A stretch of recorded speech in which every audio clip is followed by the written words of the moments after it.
Back live at ringside in the small room at Madison Square Garden with HBO boxing analyst Max Kellerman. Max, it was widely reported last year that Crawford might get a chance this spring to fight against Manny Pacquiao. Ultimately, Pacquiao and his promoter chose the rubber match with Tim Bradley. It's been equally widely reported that Hank Lundy was the last of a handful of fighters who were offered the chance to fight Crawford here tonight. The rest of them turned it down. He's the one who said yes. What does that tell us about how hard it's going to be for Crawford ultimately to make his mark as a star in boxing? Not just Crawford, but Sergey Kovalev and Triple G and Chocolatito, because when you have the cream of the crop in their primes, normal fighters just don't offer enough resistance, enough opposition to make fights where going in, the public believes that the other guy has a chance to win. Hank Lundy is a good, credible, tough contender, but other than the people in his group, no one thinks he's actually going to beat Terence Crawford. And so like Triple G and the others, Terence Crawford just simply has to keep on winning. Well, there is one guy who thinks that Hank Lundy's going to beat Terence Crawford, or at least he has said so many times leading up to the bout. That, of course, is Hank Lundy. Roy Jones, you have some experience now as a trainer. If you were training Lundy tonight, going in against the multi-talented Crawford, what would you tell him to do? Well, Jim, first thing I would have told him was, you don't want to go out there and piss off a bear. And that's exactly what I think he's done. But to Hank Lundy's credit, Hank is a guy who's been through a lot of things. He's very credible, like Max said. He's a very tough fighter. He's a guy who can come through adversity, and he has a lot of adversity tonight to try to come through. So we'll see if Hank Lundy can go out there and be Hank Lundy and provide us with as much entertainment as we can expect to get from him. But ultimately, Jim, he has an uphill battle, and he'll be climbing all night long.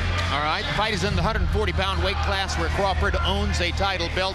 Many expect him ultimately to move up to the more glamorous welterweight division, but tonight it's at 140. Let's take a look at the tail of the tape for Crawford against Lundy. Lundy, by the way, is frequently a lightweight, moves up to 140 for economic opportunity, so automatically you know that he's a little bit smaller than Crawford. There is a 4-year age advantage for the fighter from Omaha, 1-inch height advantage for Crawford, 1.5-inch arm length advantage for Crawford. They both weighed in under the 140-pound limit, and just for another Crawford advantage, unofficially he's rehydrated up tonight to a functional 4-pound weight advantage over Lundy entering the ring. But despite being a huge underdog tonight, Philadelphia's Hank Lundy has been extremely vocal throughout the promotion about his ability not just to beat, but to knock out Terence Crawford. We visited with Lundy earlier this fight week, and his self-belief was on full display.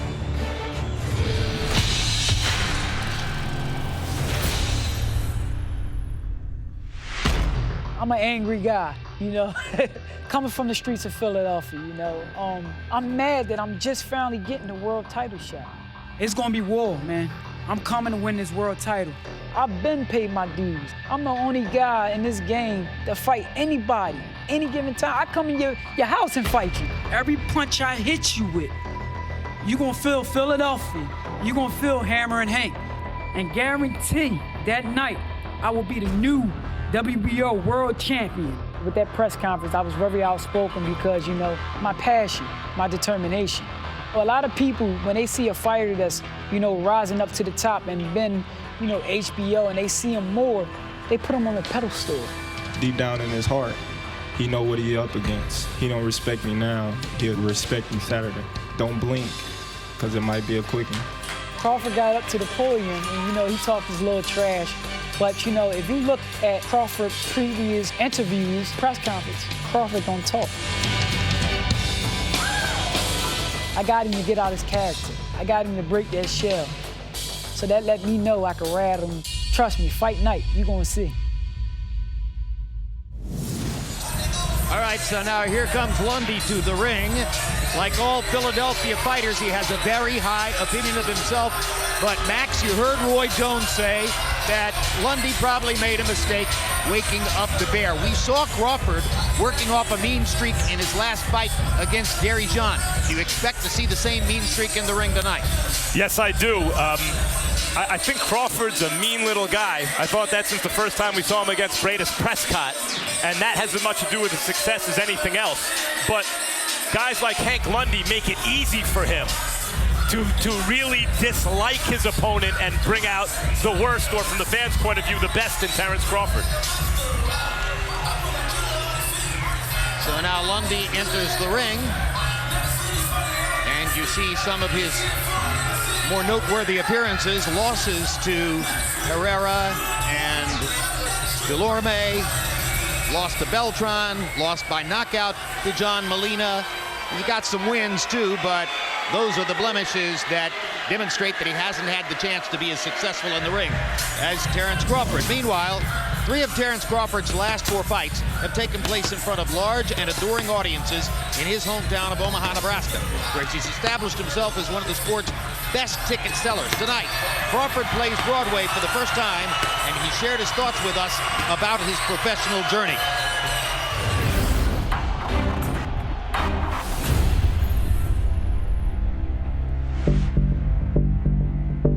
I just landed in Newark, New Jersey, and we driving to New York City, Manhattan, and get ready for what we got to do this weekend.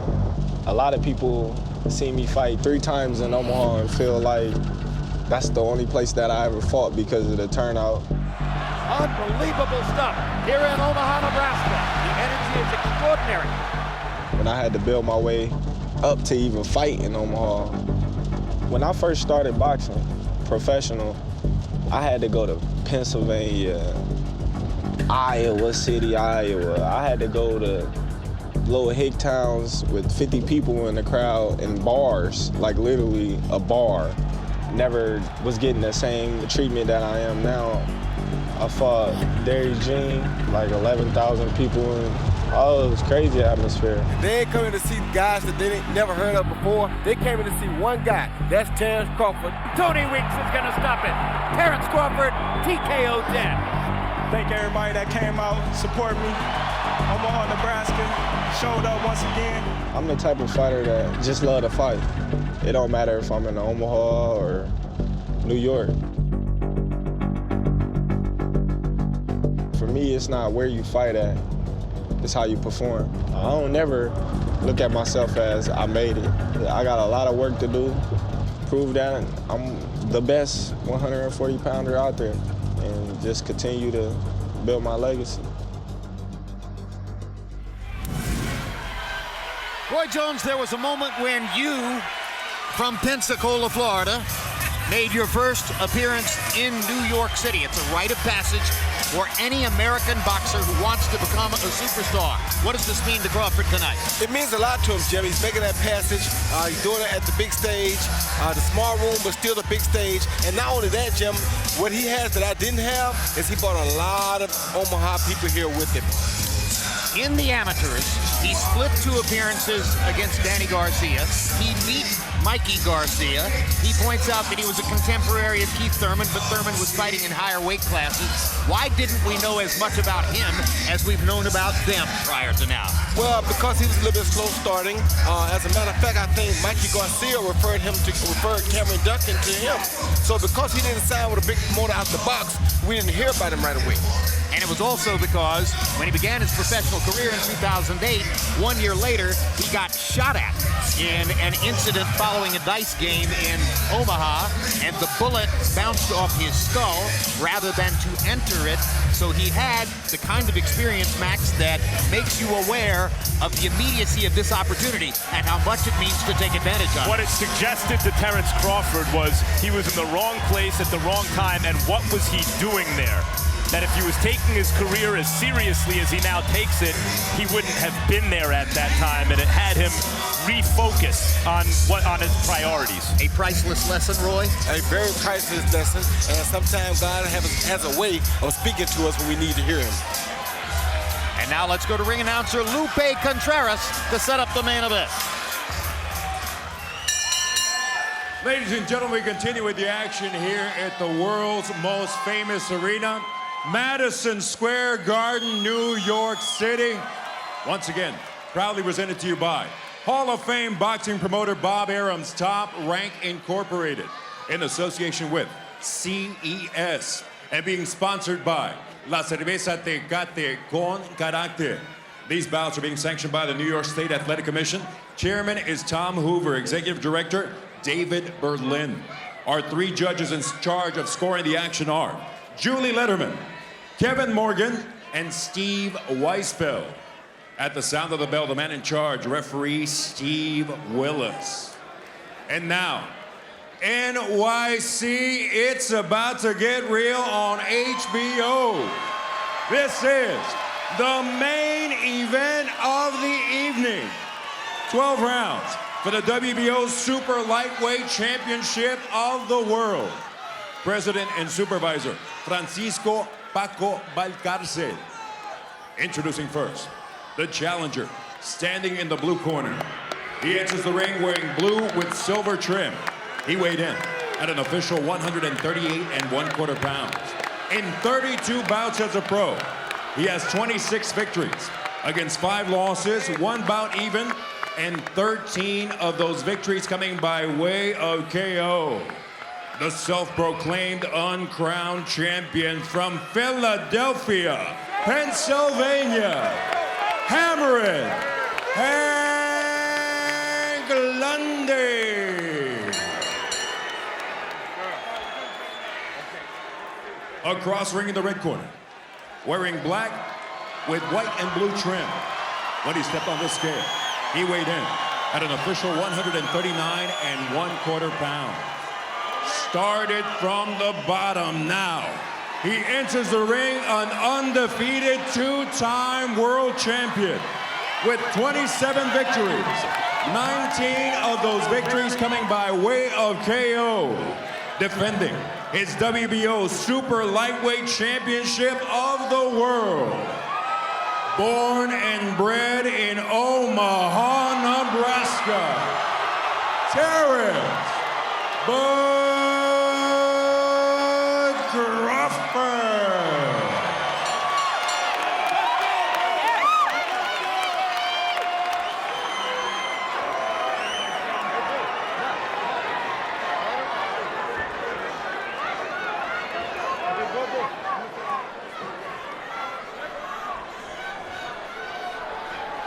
Good evening, gentlemen. Oversee the instructions in the dressing room. I want you to obey the commands, protect yourselves at all times. Right now, right here is going to call it under the letters. Everything on the letter here, right here is on the letters, okay? Tap it up. Let's go to work. Tap it up. Nebraska seems to have traveled well here to the Big Apple, and there are just boxing fans appearing to be from New York who are just Crawford fans because he is an elite fighter. Hank Lundy is just a good, rugged, old-school contender. Can the good old-school contender give the elite champion more than he bargained for tonight? Crawford was the 2014 U.S. Boxing Writers Association Fighter of the Year for the brilliant year when he emerged as a star, had another 2 wins last year, remains unbeaten as you know, and now tries to polish his record against the credible but heavy underdog, Hank Lundy. Both fighters start out in the conventional stance. Both have been known to switch to southpaw. With Lundy, it's just that he switches to southpaw. With Crawford, it's that he becomes an even more dynamic, bigger puncher when he switches to southpaw. In fact, it's the first moment of drama we've come to expect in every big Terence Crawford assignment, the moment when he switches to southpaw. It happened toward the end of the first round in his last fight against Derry Jean, and almost immediately he put Jean on the canvas.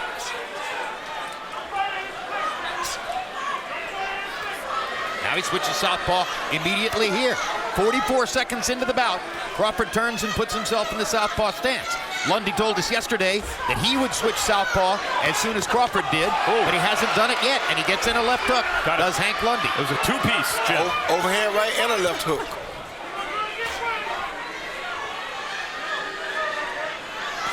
That's not unusual. Opponents have been able to hit Crawford, and that was a hard left hook by Lundy. So Lundy gets in the first couple of hard punches. Delorme won the early rounds against Crawford. Gamboa won the early rounds against Crawford. And right now Lundy is winning the first round against Crawford. Lundy describes himself as an open class fighter. In the amateurs, you're a novice till you have a certain number of fights, then you're open class. Lundy will fight anyone, anytime, anywhere, moment's notice.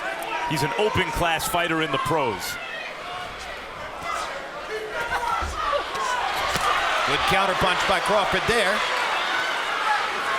Lundy missed. Crawford caught him on the chin. Still in the southpaw stance is Terence Crawford. Hey, sit back. Ah, don't punch. Watch your elbow. Watch your elbow. Referee Steve Willis is rapidly becoming popular with fans as one of the most entertaining referees in the sport because his facial expressions are dramatic. It's just the nature of his face. It's not that he's trying to be unusually dramatic. He understands that the role of the referee is not to be the star of the show, but sometimes you can't take your eyes off of it. Lundy's had a good start so far, but and is being very aggressive. you mentioned in the first fight, class tells over time, and that's been the story of Crawford's career. He is the classier fighter, and over the length of the fight, it shows. Lundy, it's not enough just to have some success here and there against Crawford. He's got to put something on him that wears him down as the fight progresses. So you got to prove to Crawford that you can hurt him, because if you don't, he's going to stay right here in your face, and he's going to keep the pressure on until he forces you into a mistake. Then when he hits you with something hard, it's going to hurt. Another good combination from Lundy after Crawford had caught him with a couple of shots. Clearly, Hank Lundy wins the first round with straightforward aggression against Terence Crawford, and the Crawford family at ringside not quite as excited in this moment as they were at the beginning of the fight. All right, but don't let him do what he's doing. Just, if you want to stay close, just get smaller, and you can counter him. The inside, he's coming with wild punches. You know what I mean, right? Just get smaller and counter on the inside. I want you to push a little bit more. You good? All right, just push a little bit more. That's it. Spring in. You see that shit? You got that. But as soon as your offense makes sure you're ready for your defense, because the only thing he'll do, that's the only thing he got. Yeah. He can't box with you. He just want to make you crawl. Fuck wrong. Keep boxing this motherfucker until you catch it. All right? Come on. Just step around. Just keep it free. Just keep turning him. Just keep turning him. He's back and turning. Come on. Round one winds up statistically even on the CompuBox count. Crawford was 14 out of 51, Lundy 13 out of 46, but those early hard shots from Lundy were the most effective punches in the round.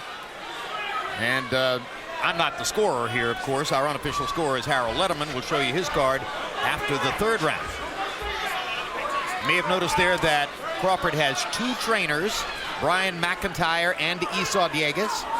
And there's a third man in the corner who also speaks to him. That's Dr. Brian Conroy. So there are three different voices who will talk to Crawford in the corner during the fight. Some fighters wouldn't like that. He loves it. One of the things that makes Crawford special is the thing that Hank Lundy was trying to take advantage of, talking all the smack leading up to the fight. For a guy as skillful as Crawford, he likes to fight. And Lundy, it seems, wants to bring that out in him early in the fight to give himself better chances. Well, that's the best chance for Lundy, to make it an ugly fight, make it a swapping fight, so that he can get a chance to land something big. And that's what Lundy has the heart to go out there and try to do. So you have to give Lundy his credit as well, because his game plan is pretty smart. Go out here, make him swap with me early. He also did his homework, and he said that he noticed that in some fights, like the Gamboa fight, some guys jump the lead on Terence early, and I think that's what he's trying to do. But Terence is such a cool, smooth operator that the longer the fight goes, the better it is for Terence. He made some of his fans nervous, clearly losing the early rounds to Delorme. Eventually, it became clear he was bringing Delorme in. He was reeling them in like a fish, giving him opportunities to land so that Delorme would in fact come forward with some aggression and give Crawford a chance to counter big, which he did, ultimately to knock Delorme out. Yeah, but Delorme is a skillful athlete who happens to box. Lundy is a fighter. Yeah. And there's a difference. Yeah, Lundy grew up in a place where you have to know how to box to survive. If you don't know how to box in Philadelphia, you'll never make it to this stage. So for Lundy to get here, you know he has to be pretty good. Yeah, Lundy was quite articulate on the challenge of being a 135-pound street fighter with bare knuckles on the streets of Philadelphia. Not easy. Yeah, you can look at him now and tell he's a much smaller guy. He's not really the bigger guy here. He probably should still be campaigning at 135, but he's the type of guy that if nobody else will fight Crawford, he'll take it. He already shook his head no, which means, of course, yes. He got caught with a good shot. Lundy did. He says he has trap set for Crawford when Crawford switches southpaw. We haven't seen that yet, I don't think, Roy, if he does have it. Well, if he had it, he sprang it right away because he caught Crawford about 4 times as soon as Crawford switched to the southpaw position. But we haven't seen anything else since then. That's right.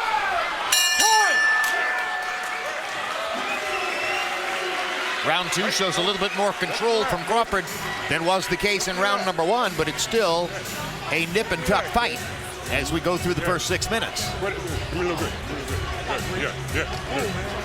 Just relax. Relax. Just keep working that jab. You know what I'm saying? Stop lunging.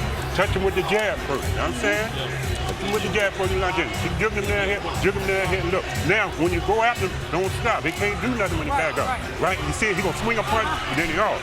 So when you make your assault, stay on his ass. Keep him back on them heels. Okay? And then just keep working. Just keep working. All right? You came back? That was good. Keep looking for it, okay? Yeah. Good? Yeah. You got it. Come on. Roy Jones Crawford was still in the southpaw stance through much of round 2. And there was a period in the middle of the round when it appeared to me that he was very specifically jabbing at Lundy's forehead, not at his chin, but at his forehead. Was he doing that to hide the left hand? He's doing it to hide the left hand, Jim, but he's also doing it to try to get a range, use it as a range finder. Because once he gets the range, he'll know when he can attack like that with a straight left hand. But when you put it at his forehead, use that to gauge how far away he is or how much more ground you have to cover when you do go to attack with a big punch. One of the best we ever saw at that. Lennox Lewis used to jab at the forehead repeatedly and then bring the right hand over the top. Opponents wouldn't see it coming. Larry Holmes did the same thing. That's exactly right.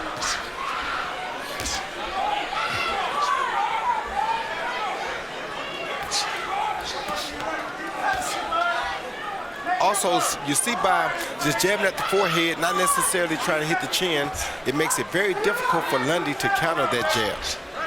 Because? Because he's not overcommitting with it. He's not going too far in or going too far over that line with the jab so that he can be countered. Not a heavy jab. No, it's not a heavy jab at all. It's a range finder to keep me busy and to let me know how far away or how much more of a makeup I have to do to get to you. That was a pretty heavy jab by Lundy. Yeah, it was. The quintessential heavy jab would be what we saw from Gennady Golovkin against David Lemieux when he was pronating his fist down into Lemieux's mouth over and over with the jab. Because he wasn't concerned about Lemieux countering the jab at all. These two guys are more experienced. You fight a guy from Philadelphia, you know he knows how to counter a jab if you come in there jabbing like an idiot. See, a fight like this, they're both boxers. I mean, Lundy thinks of himself as a boxer, and Crawford's obviously a boxer. But they're both so game. And even when, if it's not a ton of punches landed, and here we are seeing leather swap, the crowd senses it. The intensity of the fight is ratcheted up because they're both so game. And they know they both have enough grittiness that they want to knock each other out. If Hank can do it, he'll do it. If Terence can do it, he'll do it. This hasn't begun as a boxing match. You understand that point almost certainly by this point. It has begun as a fight, settling down now a little bit more into a tactical groove. But nevertheless, they don't like each other. You can feel it, and the fight is likely to break out again. And I saw Terence just get really close with the straight left hand. He used the jab a couple times to get close, then he tried it, but Hank was smart enough to avoid the left hand. That was such a smart move by Lundy, getting inside. First of all, his head becomes a weapon, but it also is out of Crawford's range. That's exactly right, Max. That's them Philadelphia gym days.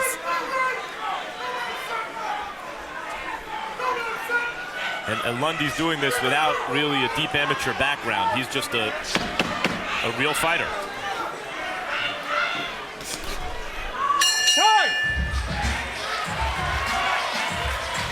This Tuesday, it's the premiere of the third installment of our 5-part reality series, Gonzaga March to Madness.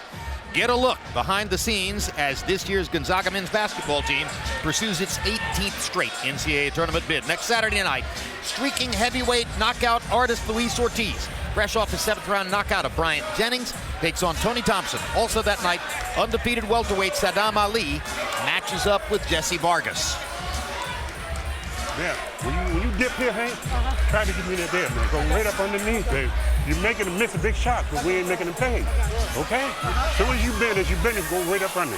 Okay? Or He see Hank Lundy, after finding that range, he finally figured out how to step in and land a good, powerful jab right there.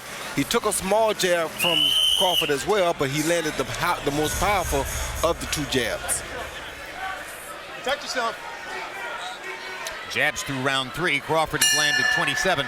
Lundy landing only 9 out of 77 attempted. Crawford's already thrown 103 jabs in the fight. He's been very busy with the right hand since putting that stick in front after he switched to the southpaw stance. Harold, how do you have the fight through the first 3 rounds? Okay, Jim, I got it 2 rounds to 1, 29-28, Terence Crawford. You know, Jim, in round 1, Henry Lundy got in, landed a nice few of those hard, wild shots. But in 2 and 3, Terence Crawford is keeping him on the end of that right jab, just like that, beautifully. He jabs, he jabs, he jabs, and then every so often he comes in with a straight left hand.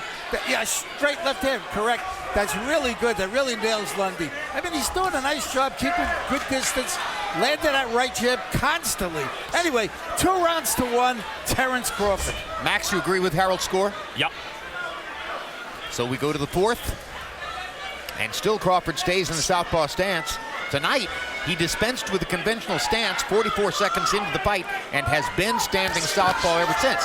That takes the element of surprise away, but more and more, fight by fight, it appears that this is the way he's most effective anyway. Oh, Hank's turned southpaw now. So now they're both fighting in southpaw stances. And here we, even though it's early, you start to get to a moment of truth. Lundy, through his, pluck and his timing and his competitiveness, made it a good fight for 3 rounds. We know Crawford starts slow. He analyzes his opponent, and then he starts to break them down. As Crawford starts to switch into that next gear, does Lundy stay with him and continue to win some rounds and continue to make it competitive and close? And by switching to the southpaw stance himself, Lundy may have opened up some punching opportunities against Crawford, Roy, but he may also have given Crawford a chance to land something big. Yeah, he may give Crawford a chance for the straight left hand or the overhand left, and it looks like Lundy is bleeding on the outside of his right eye. Yep.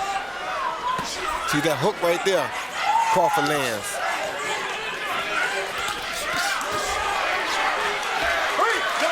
Watch your head. You see with fighters of Crawford's caliber, it gets to a point in the fight where they figure some things out, and all of a sudden the other guy's head starts to get flown this way and that way in 2 and 3 punch combinations. The sweat and blood starts to fly, and Crawford, I think, is starting to feel like it's entering that phase of the fight. 2 competent, experienced, happy street fighters wearing gloves in the theater at Madison Square Garden. Not bad theater. Not bad at all.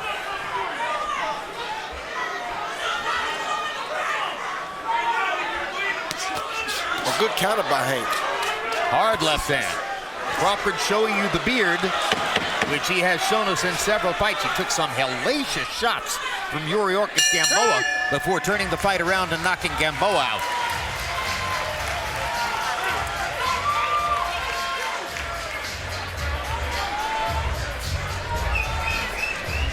Might be a little close that one because he caught that big shot, all right? Listen, I need a better rhythm out here, okay? And you're kind of flicking that jab, kind of make it a little bit stiffer and shit, okay? So you can push him back, all right? yeah, ain't nothing but a little nip and tuck. Okay? Stay on that southpaw on it. Okay? It's working pretty good. Stay right there. Okay? All right. But step with your punch. As soon as you miss, he tried it a couple of times. Step up under. He's not eager to come in. Right? You see it? He's trying to stay at base. So when you come in, man, step right up in the middle, up to him. Right back in the middle. Come on. But get that hand.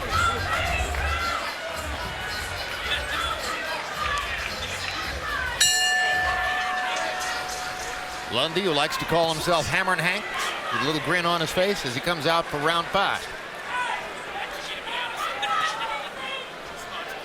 First round, Lundy got the jump on Crawford, landed a couple of hard shots early. Harold Letterman gave him the round. Since then, Harold has scored every round so far for Crawford, 3 out of 4. Crawford trying to give his corner what they want, which is a stiffer jab, Roy, rather than just kind of pawing with it. Yeah, because he's a taller fighter, Max, so he can take that gamble and put a little bit more on his jab because he has the reach advantage. They want to make Hank have to deal with that jab, and hopefully it'll open up something else for Crawford. Another left hand landed for Lundy. Crawford came back with a 1-2 of his own. Yeah, both fighters just landed a real good punch in an exchange right there. Yep. Most boxing people leading up to this fight, I think, figured the first half of the fight would be gritty and competitive, and then Crawford would, start to pull away. But I think Lundy views this as an opportunity that, even though he's had some fights against name guys, he hasn't had yet, not on this level. Yeah, well, the problem he has right now for Lundy has to be careful because Crawford's going to set him up right there. Yep. Big left hand and another left hand. Momentarily wobbles Lundy. Yeah. Lundy trying to find his legs. Crawford looking for a way to land another shot.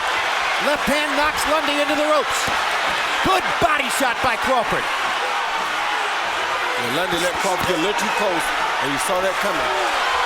Down goes Hank Lundy on a Crawford left hand. 4, 5, see that face? That's why fans love Steve Willis. Hey, are you all right? Yeah. Look at me. You all right? Come here. He let Crawford get a little too close. Hard left hand. Hard left hand again. Crawford wailing away at Lundy in the corner, and Willis is going to stop it. And just like that, class will tell. Terence Crawford has another big knockout victory. And like the Delorme fight for Crawford, the fight's going along, it's going along, and before Crawford even starts to take over and thoroughly dominate round after round, he explodes and knocks his guy out. His power seems to be increasing over time. Not really increasing over time. He knows when and when not to use power. Lundy seems to think he didn't like the stoppage, but I think it was pretty doggone good under the circumstances. He didn't have his legs under him, and Crawford was firing away. I see what Lundy means. He was still trying to throw back here and there, and he knew where he was, but hard to argue with that stoppage because it seems like it was a fait accompli. It was a great stoppage. The referee, Steve Willis, continues to endear himself to boxing fans. Lundy shows you the grit and determination which has defined him all along. And Terence Crawford is Terence Crawford. Here's the punch that hurt him. Yeah, he seen Crawford getting too close with the jab. Crawford knew right there he was close enough, so he threw a jab and set him up with a beautiful left hand right there down the pipe because he had gotten close enough to him with that rangefinder. That hurt him. That left hurt him again. Now Lundy in trouble. Yeah, his legs wobbly at that point. There you see a straight left hand over the top. More of a push than the left hand that hurt him. The left hand that hurt him was a shot right on the end. He got full extension on it, and it landed right on the chin. But a push will work when the fighter's legs are gone. When he's hurt already like that, that push will get him down. And don't get it twisted, that push was pretty powerful too. It just wasn't as powerful as the one that set him up in the beginning and hurt him. So then Willis went with the count and took the count to about 8, and now here's the stoppage. Yeah, at that point, Crawford was just banging with bombs. That right hook hurt him. That was left that hurt him. He tried to fight back, but that was another left. That was another left that hurt him. He missed with a hook that really would have really caused some damage. And I thank God that the referee stopped it when he did. I think it was a very good stoppage. I agree. Crawford had landed a solid left and right just seconds before. And here's the celebration that was ongoing for the Crawford family as the mayhem was taking place in the corner. That's his mama.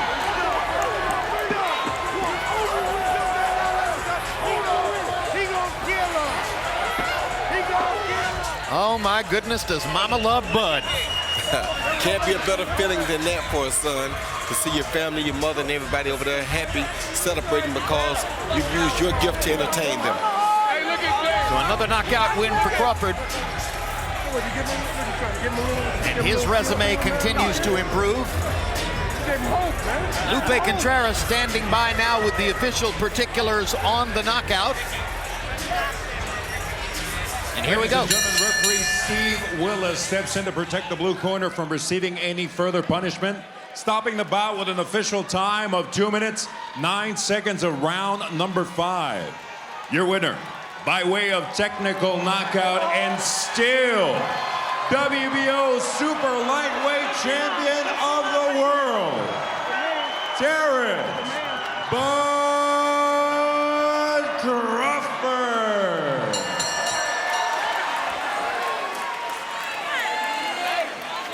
Crawford runs his record to 28-0. He gets his 20th knockout. Final CompuBox numbers, Crawford landing 42 more punches, throwing 36 more, landing at a high 36% connect percentage. Crawford landing 20% of his jabs. He's one of the more prolific jabbers in the sport, throwing 163 of them in fewer than 5 rounds. That was, or fewer than 6 rounds, I should say. That was a terrific show with the right jab out of the southpaw stance. Lundy not nearly as accurate with his own. And power shots. 49 out of 84, 58%. You're not going to beat a talented fighter who lands 58% of his power shots against you. In fact, most likely, if he's got power, he's going to knock you out, which is what he did to Hank Lundy. And now Max Kellerman stands by with Bud Crawford in the corner in the ring. Congratulations, Terence, on a sensational New York City debut. What did you tell Hank Lundy after the fight was stopped? Oh, I just told him good fight, you know what I mean? Appreciate him taking the fight. It's all love. It wasn't all love with Thierry Jean, and you said after the fight, did you get what you were looking for? Why do you feel differently about Hank Lundy? Because I got my respect. Like I said before, he was going to respect me today, and he gave me respect, so I respect him back. In the Derry Jean fight, you know, he didn't even say nothing. He was just sitting over there like. Did Hank say something to you after the fight? Yeah, he said, good fight, man. It's all love, you know what I mean? You did good. Appreciate it. He started fast, and we've seen this with you and a couple of fighters. They're able to hit you cleanly here and there early in the fight. After 2 or 3 rounds, you seem to figure them out and then execute the game plan. Why are they able to hit you in the early rounds? Well, because they earlier rounds, we filling each other out. You know, he came out fast. He had a little movement that I had to adjust to. And when I adjust to it, then you see what happened. I started touching him more. It seems like in this fight, in the Delorme fight, you're hitting guys with more explosive power maybe than we saw a little bit earlier in your career. Is this something new, or is it just what the opportunity presents itself? No, it was just that I was killing myself to make 135, and that was taking a lot out of me. But I'm here now, and I want to thank God for blessing me with this victory. I want to thank all my New York fans out there, all my Omaha fans that came out here to see me. You know, that's mad love. I appreciate it, and I love y'all for that. Real stuff. So at 140, Terence Crawford is not only a guy who can switch up orthodox southpaw, but he's a knockout artist. Oh, man, I told everybody, I got power in both hands, and I'm blessed with the boxing ability and the IQ that I have, and that's going to take me a long way in this boxing game. What's next, Terence? Ask this man right here. Who do you want next? What do you want to be next? Whoever. As you can see, I never ducked anyone. I took all fights. Anybody that wanted to fight me, I asked Bob, put me in there with whoever, and that's his decision, my manager's decision, and they make it happen. I just train and fight. Congratulations again. Look forward to seeing you fighting again real soon. Jim? All right, thank you very much, Max. Well, because they share a promoter, I think we can be fairly certain, Roy Jones, that Crawford will file an application to fight the winner of Pacquiao-Bradley if it's Manny Pacquiao. He makes very clear that he feels like he's too close as a friend with Tim Bradley to ever fight Bradley. Some think, you know, well, maybe it isn't never, but we'll see what happens. But the bottom line is he thinks he's ready for Pacquiao. It seems like it might be a possibility if Pacquiao is able to get past Bradley. Freddie Roach is on record as saying, we'd love that because Terence Crawford isn't ready for Manny Pacquiao. Is Freddie dreaming? I don't really want to say that Freddie's dreaming. What I really want to say that Terence Crawford is ready for anybody in the world at any weight class right now. The sky's the limit for him as well.